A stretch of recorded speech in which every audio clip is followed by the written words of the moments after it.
Chapter 6. A Cup Out of Place. After overcoming the mountainous obstacle of the ballroom dancing retest, Monica nonetheless had no time to relax, for her next trial had already arrived. And it was just as important a part of any noble girl's upbringing as dancing: tea parties. Serendia Academy had several uniquely aristocratic, mandatory classes absent from normal schools, such as ballroom dancing. One such class taught tea parties, and only the girls took it. For the daughters of noble families, tea parties were not simply opportunities to indulge in pleasant, light conversation. In social circles, one's skill at entertaining guests and being entertained in turn showed one's dignity and grace.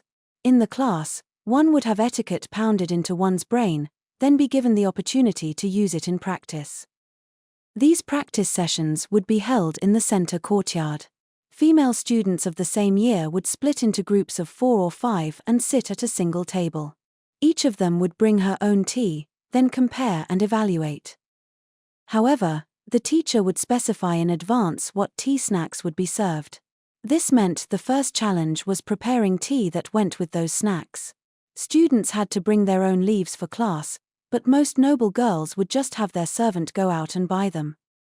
Monica, however, didn't even know where to look. So this time, she turned to her collaborator, the daughter of Count Kerbeck and self-professed villainess, Isabel Norton. And so, well, I was wondering if you could spare a few tea leaves.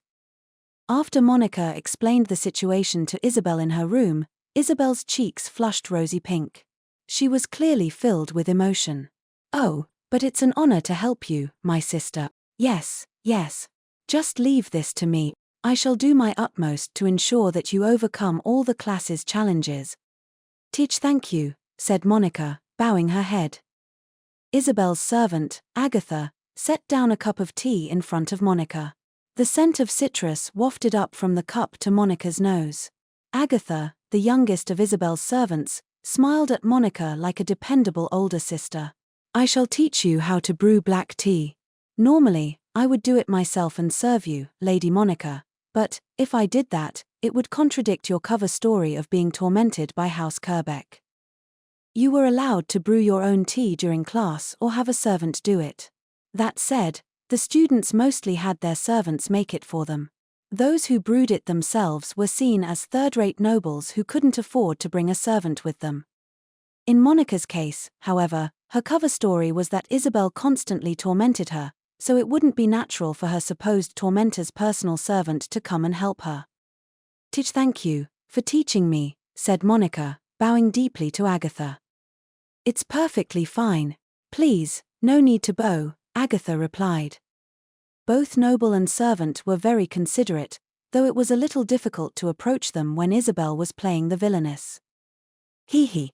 Oh, I wonder what tea I should prepare for you. Have they specified any snacks?" They said it would be cream cake and light fare." Isabel nodded, putting her finger to her chin and thinking this over. Part of the class was to choose tea that would go well with the snacks. That said, Monica wasn't accustomed to drinking black tea to begin with. As a result of her father's influence, coffee was much more her go-to beverage. If those are the snacks, what would be the proper thing to pair them with? If light fare is being served, I would use young leaves to make black tea with a refreshing flavor, suggested Isabel. It would be safest to avoid flavored teas. As for additives, you could drink it straight or make it into an unsweetened milk tea. However, my sister. She paused, then looked seriously at Monica and said, "An individual's tastes are important when it comes to pairing teas to snacks. There are no clear right answers, but there is one clear wrong one." What did she mean? There was no right answer, but there was a wrong one? Monica was confused. The wrong answer, declared Isabel, would be to bring the same thing as someone else at the table. Oh. The practical part of the class involved forming groups of several people, with each person bringing their own tea leaves. It would certainly be awkward to bring the same type as someone else. And you especially want to avoid bringing the same thing as anyone of a higher status. Strictly speaking, even the dress you wear, your hairstyle, and your accessories should be carefully chosen to avoid overlap while still following trends, but since you'll be practicing in your school uniforms, we can limit our considerations to only the tea leaves." Monica shuddered. That was a lot to think about. As one of the 7 sages, she'd attended state ceremonies and the like, but the formal dress for a sage was a ceremonial robe, so they just had to wear what the kingdom gave them. Hence, she'd never worried about what clothes to wear to a social function. Apparently, the tea parties that noble girls had were heavier in the mental battle department than she'd assumed. The most certain way to go about it would be to ask those who will be at your table in advance. "Who would happen to be sitting with you, my sister?" "Including me, it's a group of 4. Lady Lana Collette from my class, Lady Casey Grove from the next class over, and I don't, really know the other one." "In that case, it will be difficult to casually ask what sort of tea she'll have." "I am sorry." Lana and Casey would gladly tell her what tea they planned to bring, but Monica didn't have the courage to go up to someone she barely knew and ask her directly. What's more, she didn't know the 4th girl's family status, so if she spoke to her without thinking, the girl might assume she had no manners. In the world of the aristocracy, speaking plainly to someone above your station was seen as taboo. "My sister, have they decided the order in which you will be treating the others to tea?" "Why, yes. I'll be the last one." "In that case, I believe you should bring 2 kinds of tea.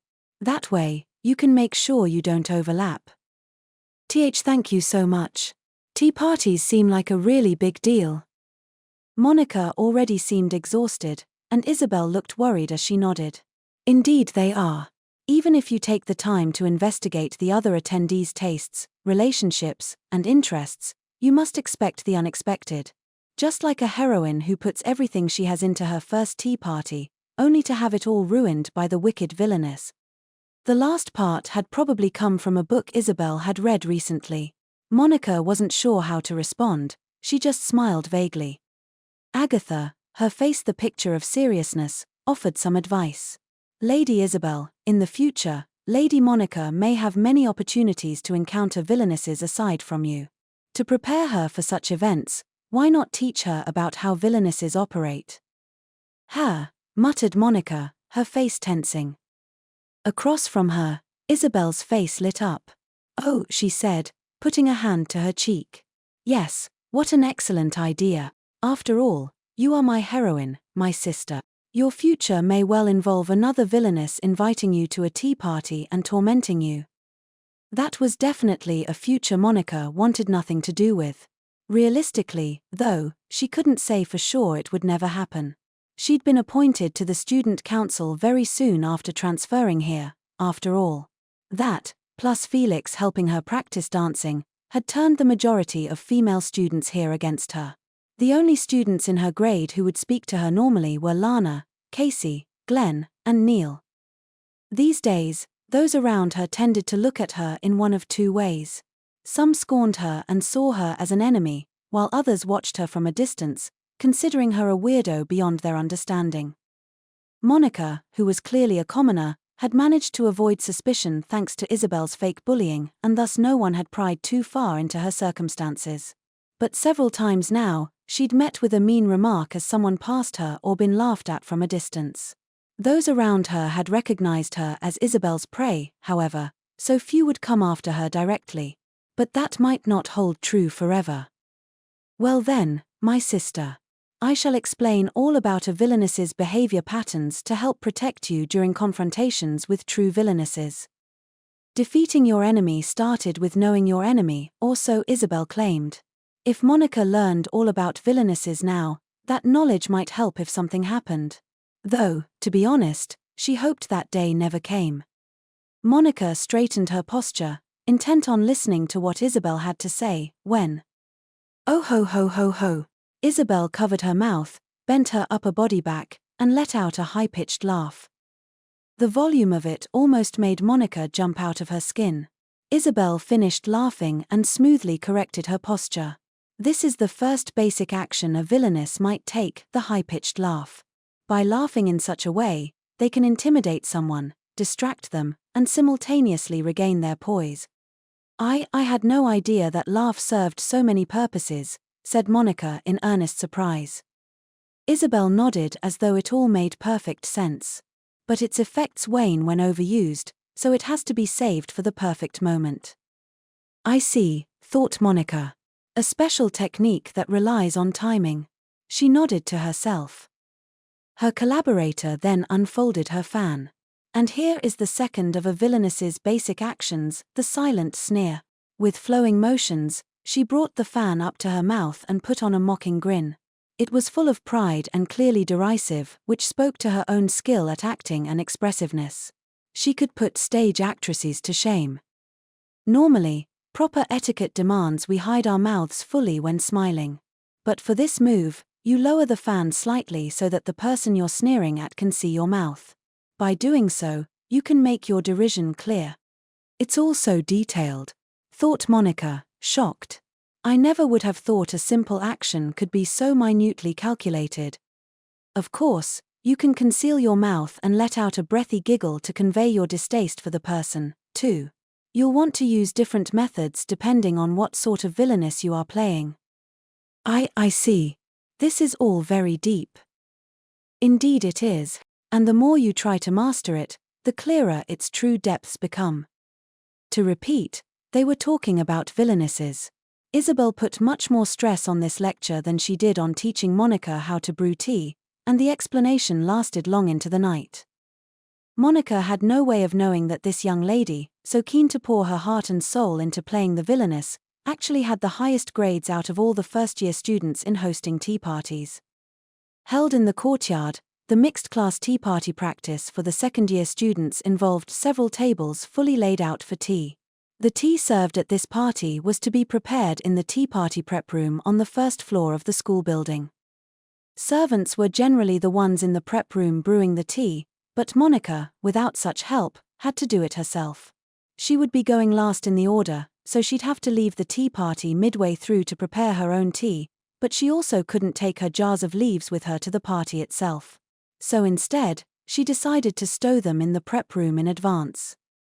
Several servants were already inside brewing tea. Almost nobody in the room was wearing a school uniform. Monica shrank in the awkward atmosphere, looking for somewhere to put her jars down, when someone tapped her on the shoulder. Startled, she spun around, then immediately sighed in relief. It was Casey. Did you come to put away your tea leaves? Why yes. Me too. I guess everyone really does have their servants make the tea. Being a poor country noble, I didn't bring one with me, said Casey, putting her jar of leaves on a shelf and slipping a piece of paper with her name on it underneath. Oh, thought Monica. That way, nobody will take hers by mistake. Want to use a piece? Asked Casey. There's extra. Thank you, stammered Monica, gratefully taking the paper and folding the edges several times into a bellows shape. That way, she wouldn't have to write her name on it like Casey. The unique folds would signal which one was hers. She slid the paper underneath, then set her 2 jars of tea leaves on top of it. Nobody would mistake the jars for their own now. You brought 2 different kinds? Casey asked, surprised by the number of jars. Monica fidgeted, playing with her fingers. I figured it would be bad, if I brought the same thing as someone else, so. Casey seemed impressed with her answer. She pounded a fist into her palm in understanding. Ah, I get it. That's possible, huh? Wow, I didn't think at all about what would happen if 2 people brought the same kind. That's really smart of you, Monica. And not at all. Isabel had been the one to teach her that. She mentally thanked her false tormentor once again. Casey checked the clock on the wall. Oh no. We have to go or we'll be late for class. Let's hurry. If we get there late, Lady Claudia is bound to say mean things to us. Lady Claudia? Is she the one with us? Apparently, a person named Claudia was their group's 4th member for the tea party. What kind of person would this Lady Claudia happen to be? Casey tried to force a smile, failed, and instead made an uncharacteristically sour face. What kind of person? Well, yeah. She's really well read and knowledgeable about everything. Some even call her the walking library. But her personality is, well, you'll find out when you meet her. Who could this noble girl be that even the cheerful Casey had to beat around the bush when describing her? Wait. It couldn't be a villainess, like Lady Isabel said, could it? What if she does the high-pitched laugh at me right away? No, I have to stay strong and confront her, thought Monica, secretly holding her breath. Beneath a beautiful, clear autumn sky, tea party practice began in the courtyard. Though they called it an exercise, this was an elite academy. The table settings all consisted of first-rate items, and every table was decorated with gorgeous flowers, each in a different color. The tea sets and flower vases were of the highest quality. You could even draw comparisons to court parties. If not for everyone wearing school uniforms, a casual observer might have been fooled into thinking that's exactly what it was. The female students were sampling the teas they had brought while having light, peaceful conversations. Whenever the teacher came around for grading, they'd talk about the tea, or the tea set, or seasonal flowers, but once she left the table, they reverted to talking about the latest trends or gossiping about romance. One of the particularly popular topics was, of course, the second prince and president of the student council, Felix Arc-Riddil. Caroline Simmons, daughter of Count Norn, talked about him as if enchanted, her caramel brown hair swaying as she spoke. I'm absolutely certain the prince will choose his fiancée before he graduates. The other girls happily picked up this thread. Who do you think would be most suited to him? One asked. What about Lady Elian from the house of Duke Renberg? Suggested another. They're close in terms of bloodline.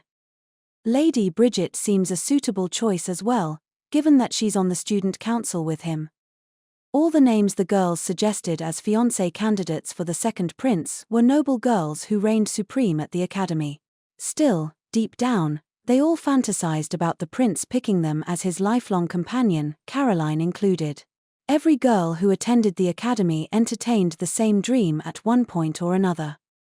How wonderful it would be for that handsome prince to smile at you or extend his hand to you at a ball.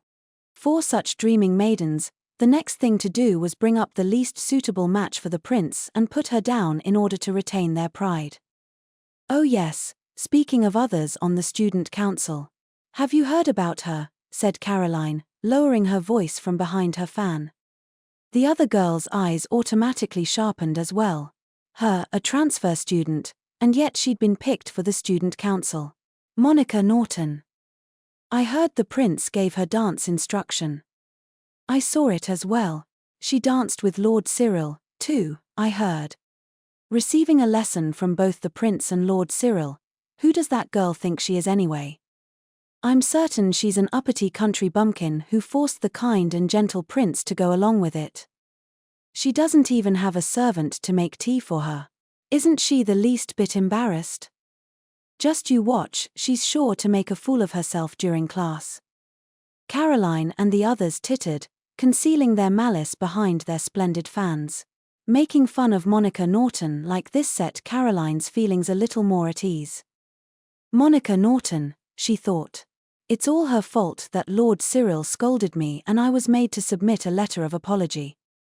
When Monica had first transferred in, Caroline had been criticized as the one at fault in an incident where Monica had fallen down the stairs. It was true on the landing, Caroline had shoved Lana, who then bumped into her hanger-on Monica, who had fallen down the staircase. But it was Monica's fault to begin with for being so dull and clumsy. How she disgusts me. Having her on the student council is a total mistake. I know it. A complete and utter mistake. Just you wait, Monica Norton. As Monica took her seat, she noticed a strange mood hanging over the table. Actually, one of the girls was producing it all on her own. And surprisingly, it wasn't Monica, nor was it Lana or Casey. It was the black-haired young woman who sat in the highest position at the table, Claudia. Even to Monica's eyes, which were all but blind to matters of physical beauty, the girl was plainly gorgeous. She had perfectly straight black hair and deep blue eyes that looked like lapis lazuli. Her features were so pretty, she looked like a masterpiece, a result of some divine being's labors. She was every bit as beautiful as Bridget Graham. If Bridget, with her shining blonde hair and amber eyes, was like a large rose, Claudia was like an iris, exuding a mystical beauty. And that gorgeous, eye-catching noble girl was giving off such a heavy, melancholic air that one might have guessed her entire family had just died. Once Claudia's servant had distributed her tea to everyone, she put a smirk on her deathly white face and said, emphasizing each word, "Please drink up." The way she smiled was like an evil witch urging a good, innocent person to drink poison. But a moment later, it was like her strings had been cut, her face went expressionless again. What was strange was that, despite her lack of expression, Monica could still keenly sense a listless melancholy emanating from her person. Monica had been worried for nothing, there had been no shrill laughter. In fact, the depressing girl seemed to possess neither the spirit nor the motivation to do so. Judging by her attitude, speaking was too much of a bother to warrant her effort. People called Monica gloomy, but Claudia really took the cake in that department. Others' impressions of Monica stemmed from her shyness and poor speaking abilities, but Claudia was purposely emanating a full-bodied aura of depression that made it nigh impossible for anyone to talk to her. Because of that, it felt as though a single, heavy cloud hung over their table. Monica, Lana, and Casey all drank the tea without saying a word. It smelled nice. But perhaps because of the strange tension in the air, they couldn't figure out what it tasted like. Monica groaned to herself. "This is so awkward. This tea is delicious. What kind is it?" The one to break the heavy curtain of silence was Casey. Having picked up on the strange mood, she resolved to make conversation anyway and addressed Claudia with a smile. Her eyes still down on her teacup, Claudia muttered her response to the energetic Casey. "The most frequently enjoyed black tea in the kingdom. Not even worth talking about." Casey's smile stiffened. This time Lana chimed in, her tone bright. "Hey, I love milk tea. Is there any milk? These leaves aren't suited for milk tea. Is your tongue so stupid, it can't understand that?" Lana kept smiling, but you could see her temples tense in irritation. The mood at the table rapidly worsened, and Monica's lips trembled as she sipped her tea. She couldn't taste it at all now. The awkwardness continued. Eventually, Casey, whose turn was second, left her seat to brew her tea, then came back and poured some for everyone present. She'd prepared a black tea with a somewhat dark color. It was known for having a rather bitter taste, making it go well with milk. Lana, up next, had brought a brightly colored tea. It was light and had a refreshing, fruity sweetness. "Lana, your tea is delicious," said Casey. "It's so light, I really like it." Monica nodded in agreement. Lana put her cup to her lips, a proud expression on her face. "Well, I ordered the classiest tea of the season, after all. It's only natural you'd like it," she said, shooting glances at Claudia. It must have been a jab at her, since she'd brought a very plain, commonplace tea. The strong-willed Lana didn't seem to appreciate Claudia's attitude, so she'd been making stinging remarks about her here and there for a while. Casey, being more considerate, would gently placate her and change the topic, managing to hold the table together. In the first place, the one in the highest position was supposed to be acting as the hostess for these tea parties. Monica didn't know who Claudia was, but apparently, she was a higher noble, coming from at least a count's lineage. Normally, that would make her the one responsible for coming up with topics and moderating the group. But she seemed to have no energy, and on the rare occasions she opened her mouth, all that came out was scathing commentary. It was making conversation practically impossible. Eventually, Claudia muttered, "Drinking something with such a strong flavor numbs the tongue, dulling later tastes." Monica recalled the flavor of the tea Claudia had prepared and gasped in realization. That plain tea that everyone's used to drinking. Did she decide on that for our first cup in order to avoid numbing our tongues? Lana and Casey both seemed to have realized the same thing and looked at Claudia in surprise. Under their stares, Claudia made a face as if what she had said was of no particular importance. She took a sip of Lana's tea. Florendia's golden chips. Out of all the black tea you can obtain in this season, this is the most expensive. That's right, said Lana, raring to fight. But Claudia didn't even look at her. She lowered her eyelids and said, "If you'd been the sole hostess for a party of nobles, it would have been the perfect choice, but for an invitee, it's clearly out of place." "What? If you're the only one who brings extremely expensive tea leaves, others at the table might well think you're trying to mock them." Lana's face went red, and she started to tremble. Casey quickly chimed in. It's fine. I don't think that. Right, Monica?" "Why yes. I don't, think that way," squeezed out Monica with all her might. Claudia slowly moved her head to look at Monica. Monica could see herself reflected in Claudia's cold, unblinking lapis lazuli eyes. "And I suppose all you can do is agree with your friends." Quoi? The way she said it made it seem like Monica was agreeing only because Casey had urged her to do so. Tears forming in her eyes, Monica shook her head vigorously. No, that's not. As a whimper escaped Monica's throat, Lana finally slammed her hand down on the table. "Hey, give it a rest already. Every time you open your mouth, it's to insult us. I think you're the one who's out of place here." Lana's courageous shouting didn't even garner a twitch of Claudia's eyebrow. In fact, the gloomy beauty kept her gaze on her teacup, as though Lana wasn't even worth looking at. "You seem to think you deserve to be spoken to." "What?" Lana scowled, glaring at the other girl.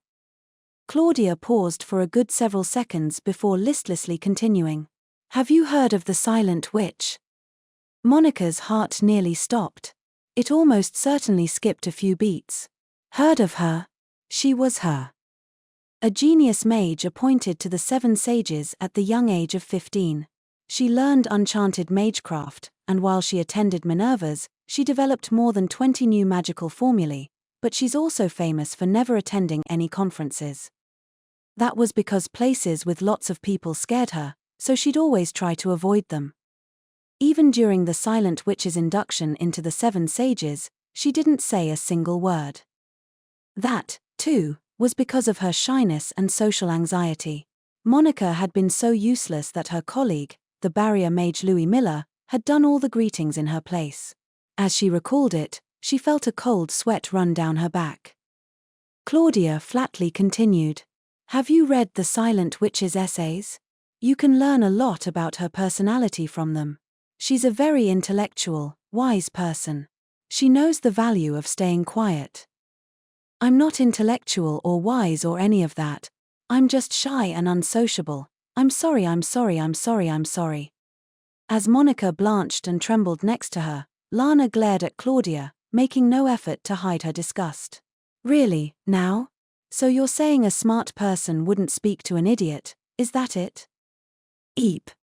Lana's remark had been directed at Claudia, not the Silent Witch, but Monica still shrank back, still shaking. Claudia barely seemed to register Lana's words as she shot a sidelong glance at Monica.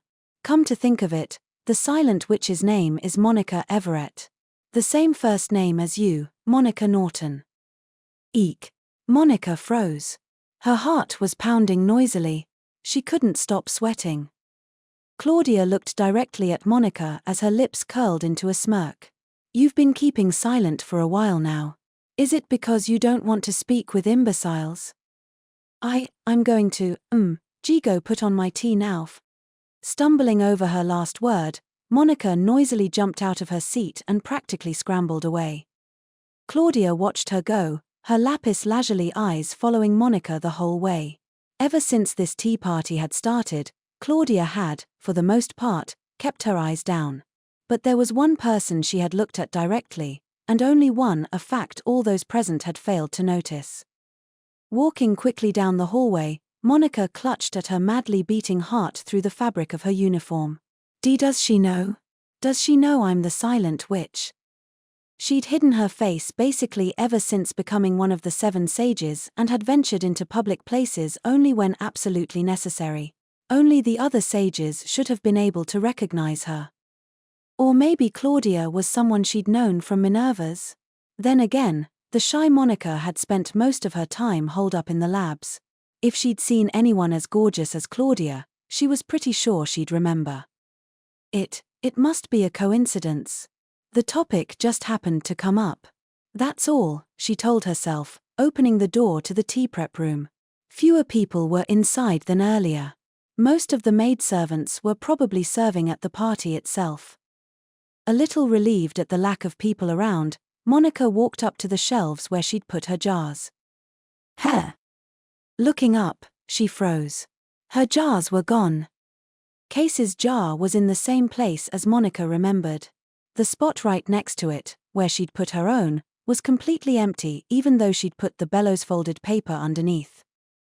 A terrible premonition settled over her, and she felt her blood run cold. This was not the first time Monica had encountered such a situation. She had a good guess as to what had transpired. Hands shaking, she opened the wooden lid of the garbage bin and gasped softly. Mixed into all the used tea dregs were the unused leaves from her 2 jars, scattered all over the trash, including the paper she'd folded. Oh no! Helpless, she fell to her knees. Without those leaves, she couldn't make the tea. And without the tea, she couldn't go back to class. What should I do? Tears began to form in the corners of her eyes. No matter how talented a maid she was, she couldn't turn back time. Choking back her whimpers, she sniffled as a familiar voice spoke to her from behind. Monica, are you all right? Do you feel sick? A girl knelt down next to her and began to rub her back. It was Casey. What are you doing here? Asked Monica in a tiny voice, to which Casey scratched her cheek awkwardly. Well, when you didn't come back, I got worried, so I came to take a look. Actually, sorry. That's just the excuse I used. I really couldn't stand to stay at that table. That made sense. Casey couldn't bear the explosive tension brewing between Lana and Claudia, so she'd slipped out, saying she was going to check on Monica. Casey looked at the tea leaves strewn through the garbage bin and seemed to intuit what had happened. She frowned and glared at the bin. That's horrible. Who would do something like this? Casey took out a handkerchief and wiped Monica's tears for her, speaking in a gentle voice, like the kind you'd use for a very young child. Hey, do you have any spare leaves back at the dorm? It can just be some regular tea, as long as you have something. I don't. Monica didn't drink tea regularly, so she didn't have her own stock of it. Isabel would probably share some more with her if she asked, but she was in class right now. As she continued to snivel, Casey thought for a moment, then picked up her own jar of tea leaves. Use my leaves. We'll end up using the same tea, but it's better than not serving anything at all. But if we use the same tea, won't that make trouble for you? If they used the same type of tea leaves, the teacher would assume they hadn't adequately prepared. If that happened, it wouldn't only be Monica losing points, Casey would, too. Casey seemed quite indifferent, though. She waved her hands. Don't worry about that stuff. It doesn't matter what kind of tea you serve at a tea party, as long as it's good and everyone has fun. That's the most important part, isn't it? Monica sniffled and looked at her tea leaves in the garbage. Casey was right. Most importantly, if she went back to her seat without having prepared any tea, she'd fail the class. But she bit her lip, balled her hands into fists, and stood up on trembling legs. Then she turned around and dashed out of the prep room. Monica, where are you going? I am sorry. I'll be right back.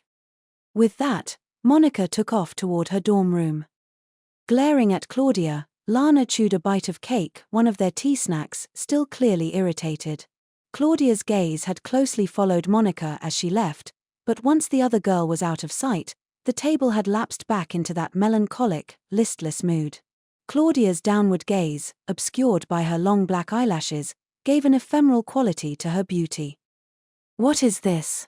What is this? What is this? Lana bit her lip and looked down at the cup of tea she'd prepared. Her father was wealthy, but he wasn't a noble by birth. He'd come from an affluent mercantile family. After contributing to the town's development, his deeds were acknowledged, and he was granted a peerage shortly before Lana was born. Ever since Lana was aware, she'd grown up receiving all the finest luxuries and most fashionable dresses. Everyone spoke of her as being a happy, lucky young lady. But Lana had been all alone. Among children from houses without noble titles, the dolled-up Lana was always conspicuously out of place. She had trouble finding a spot in the other children's social circles, and they talked behind her back, calling her a haughty rich girl. So when she'd enrolled at Serendia Academy, a school for noble children, she'd assumed she would be able to make friends more like her. Unfortunately, with the school's emphasis on tradition and form, they treated Lana as a classless upstart. And they, too, talked behind her back, this time about her father having bought his title. Impolite. Unrefined. Ignorant of the tacit understandings among nobles. Every time someone said something like that about her, Lana became a little more stubborn. The first time she'd spoken to Monica had been on a whim. Monica clearly stood out in class, and taking care of the girl had been a partial salve for her pride. Above all, despite her habit of being fidgety and downcast, whenever Lana helped her out, her face would blossom into a smile. It made Lana a little embarrassed, but it also made her happy. Each time Monica looked at her with respect, it filled her heart just a little more. And she had expected Monica to look at her that way again at this tea party. That was precisely why Lana had done her best selecting the tea leaves. Unfortunately, however, Claudia's remark that her tea was out of place had ripped her pride to shreds. Why did it always turn out this way? All I wanted was to have my friend drink the most delicious tea I could find. She recalled a time from her youth when she'd served the best tea and snacks available to a friend she'd invited over, only for that friend to go behind her back and accuse her of flaunting her wealth. Hey, sorry about that. I'm back. As Lana scowled at the bitter memory, Casey hurried back to the table. Monica, however, was nowhere in sight. Lana gave Casey a look as if to ask where the other girl was, and Casey made a troubled expression as she sat back down. Monica is, well, how should I put it? At any rate, I think she'll be along soon. Didn't you go to help her prepare her tea? Asked Lana. Yes, but, well, stammered Casey. What in the world? Wondered Lana. Did something happen to Monica? Just as she was about to stand up herself, a pleasant scent tickled Lana's nose, but it wasn't the scent of tea. I'm sorry for the wait. Gait unsteady, Monica approached the table. In her hands was a tray holding empty cups and a strange metal pot. She set the items down on the table, then sighed and wiped the sweat off her brow. Apparently, just bringing the tray to their table had been quite a workout for the unathletic Monica. Claudia, who'd shown no enthusiasm up to now, slowly looked up and fixed her gaze on Monica's pot. That isn't the smell of tea. It's coffee, said Monica, her voice shaking as she stared directly at Claudia. You said that starting off with a strong taste numbs your tongue. I'm the last one, so there shouldn't be a problem with serving strong coffee. Coffee is a man's drink. It isn't suited for a ladies' tea party. She was correct. In this country, coffee was commonplace, and there were even coffee houses. But most of the people who drank it were men. It was quite bitter, so not everyone liked it. Lana had tried it a few times herself, but she'd found she couldn't really appreciate it. Monica continued with uncharacteristic firmness, however. It's okay. It's really, really good. So, she poured the coffee from the pot into the cups, then added warmed milk to just 3 of them. Why you supposed to drink it as a palate cleanser after a meal, so I'd rather you drank it as is. But I know some people don't like the bitter taste, so I added milk. You can feel free to add sugar as well. After she'd passed out the cups, Claudia was the first one to raise it to her lips. She sniffed it, then took a sip. She showed no reaction whatsoever. It was a little scary. Lana and Casey added sugar to their cups, then nervously followed suit. Lana's eyes went wide. What is this? There's no odd taste or sourness to it at all, she said, taking another sip of the cup's contents. The milk's smoothness enveloped the sharp, bitter flavor. Lana had never had coffee like this before. Casey seemed just as surprised as she stared hard into her cup. Hey, I've never had coffee before, but, is it supposed to go down this easily? Lana couldn't blame her for saying that. Coffee was obviously very bitter, but its uniquely odd flavor and acidity also contributed to how divisive it was. Until some time ago, the main method used by coffee makers was to boil crushed beans and sugar together and extract the liquid. Lately, however, a tool called a siphon had been popularized, which removed a lot of the odd, unwanted flavors. But the coffee Monica had prepared tasted even better than that. Gazing at the silver pot, Claudia said, "The more time it takes to extract the coffee, the harsher and less pure the flavor becomes." "Why yes," replied Monica. "That's why I use this pot to extract it quickly. It uses the power of water vapor to extract the coffee in a short time, so." "I've never seen a tool like that before. Not even in books," said Claudia. Lana's and Casey's eyes widened. Claudia was known for her vast knowledge, people called her the walking library. She must be the most widely read person here, no, in the entire academy. And even she doesn't know what it is, thought Lana, staring at Monica's pot. Claudia finished off the contents of her cup and settled her lapis lazuli stare on Monica, her expression still unreadable. "I see.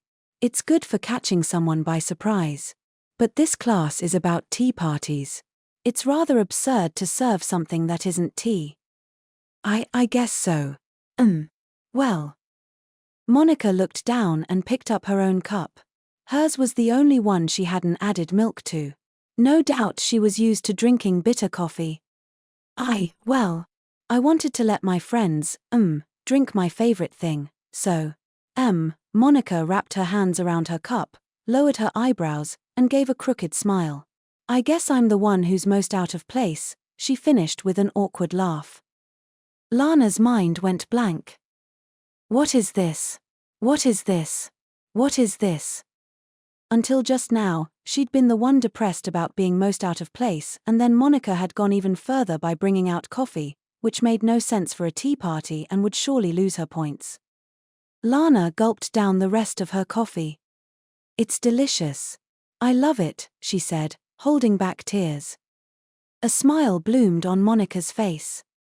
That night, in her attic room in the girls' dormitory, Monica was hard at work writing a report. She'd naturally been docked points for serving coffee at the tea party. Lana and Casey had smoothed things over with the teacher, so she hadn't outright failed, but in exchange, she'd been told to submit a report. Nero was next to her, holding a coffee cup in his front paws and poking his face into it. This really ain't so bad, eh?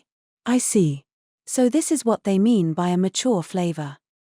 That he could still say that after adding so much sugar and milk was hard for Monica to believe.